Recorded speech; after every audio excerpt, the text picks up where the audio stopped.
So I am here to give you a TRIG keys to success.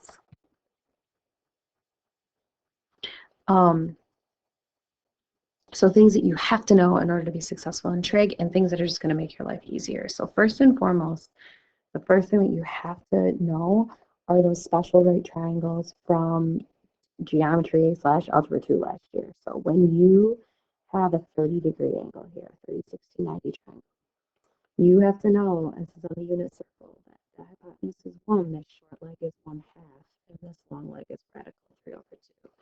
This is a must know 30, 60, 90 triangle. So memorize it if you don't have it memorized already. The other one that you have to know is the 45, 45, 90, because these are all your special angles that you have to know without a calculator.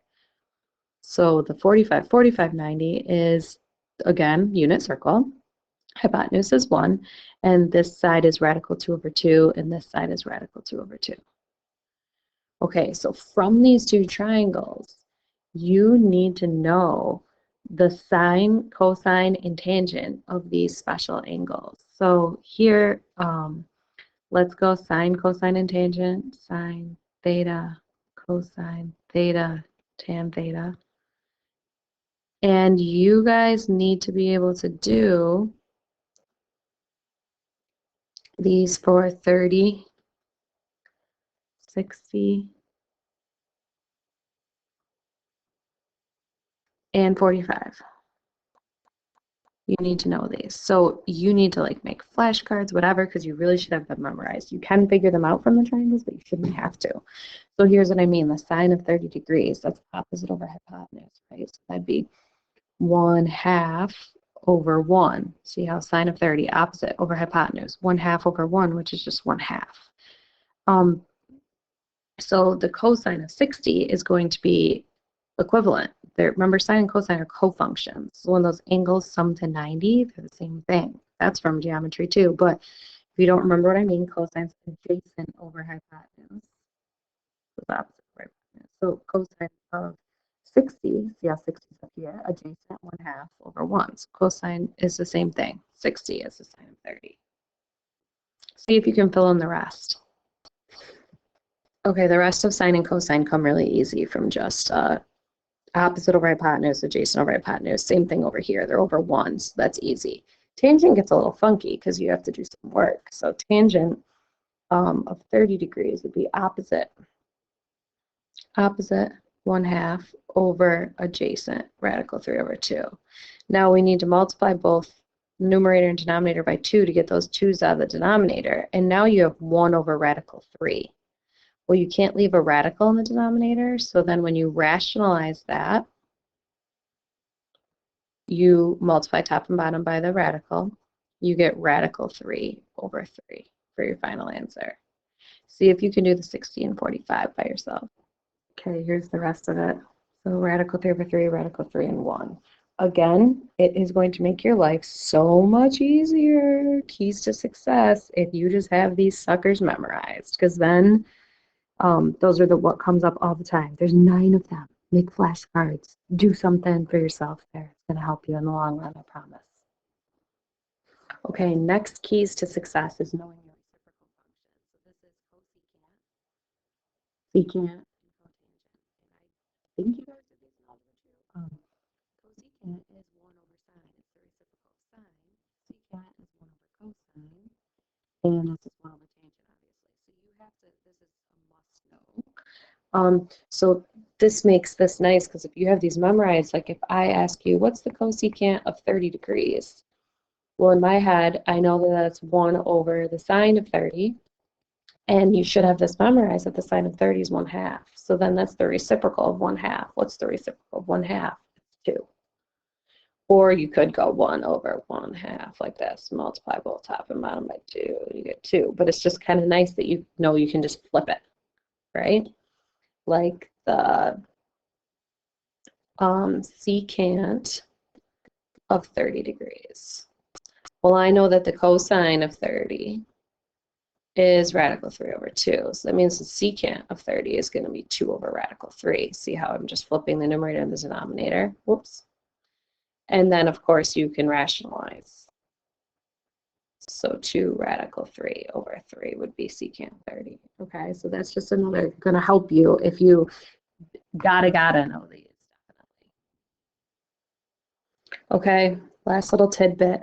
Have to remember All-Star Trig class. I was seeing in the comments you guys are having issues with how do you know what's positive? How do you know what's negative? Remember All-Star Trig class from last year. This tells you all the trig functions are positive here. This is just sine is positive. This is just tangents positive. This is just cosines positive. So this is when you're using reference angles and stuff. So for example, if I gave you the sine of, or let's go cosine of 120 degrees, right? So what you're going to do is you know that that's in quadrant 2.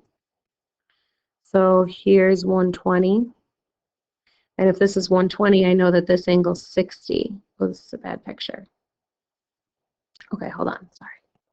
The 60 should be across from the long leg. Just a better picture for you. So this is 60. So this is my 30, 60, 90. Now my 1/2's down here. And this is my radical 3 over 2. But notice cosine is going to be negative because adjacent over hypotenuse. So this value would be negative 1/2, but it's negative in this quadrant because it's cosine and only sine's positive. So you need to make sure you're keeping in mind, like I already knew this was a negative answer before I started. And you guys should know that too. So this is huge. Got to know this. Key to success. Okay, last key to success is radians. You guys knew from the videos and prior knowledge that 2 pi is 360 degrees, right? 2 pi radians. There's 2 pi all the way around the circle. So that means that pi radians is 180 degrees. This is kind of my go-to. This is like the only thing I really have quote unquote memorized, because then if you know that really well, you can get all the other ones quickly. So you shouldn't have to go through and multiply by however 180 every time to get a radian. You should be able to know some of them at the top of your head. So what I mean by that is if pi is 180 degrees, pi radians, then you should know pi over 2. That's 180 degrees, right? Let's think of this as 180. So if this is 180 degrees divided by 2, then I know that pi over 2 is 90 without doing any work. You should know that off the top of your head. So now you try. What's pi over 3? 180 divided by, that should be 60 degrees, right? You see how you're just doing 180 divided by 3. What's pi over 6? This guy's 30 degrees. And last one, gotta know pi over 4. That one's 45 degrees. So these, again, all should be memorized. You don't really have to memorize them if you just know pi is 180, because then you're just dividing. From there, you can get some other easy ones too, like what's 2 pi over 3 then? So I think of this as pi over 3 is 60 times 2 is 120. Right? You could do all sorts of things with it. But just some of them, it's easier to have memorized than to try to do your conversions out each time. Okay, it's just key to success here for trig. Last is being able to determine what quadrant things are in when they're in radians. Notice a lot of our work in pre-calcs in radians and not degrees. So like if I give you 7 pi over 6, you need to think of this as, okay, if it was pi, pi is the same thing as 6 pi over 6, right? So 6 pi over 6 is going to go here. 180 degrees. But we have 7 pi over 6. So we have an extra pi over 6. So this is going to be in quadrant 3. Okay? Reference angle is going to be here, pi over 6, which I know is 30. You could put it in degrees in there if that makes you feel better. I think that makes me feel better.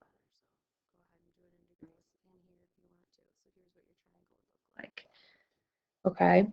I hope that these little tidbits helped. So there's my trig keys to success. Ooh, one more thing. Wait, when you go back, You should think about these flashcards when you're making these. I do suggest you make flashcards. You should probably do them in radians as well, or really just in radians. You work almost solely just in radians here, so you should sign 5 or 6 as 1/2. You could do both if you want, though, but make sure you need to know what those are. Okay, great. Bye, guys. Hope this helped.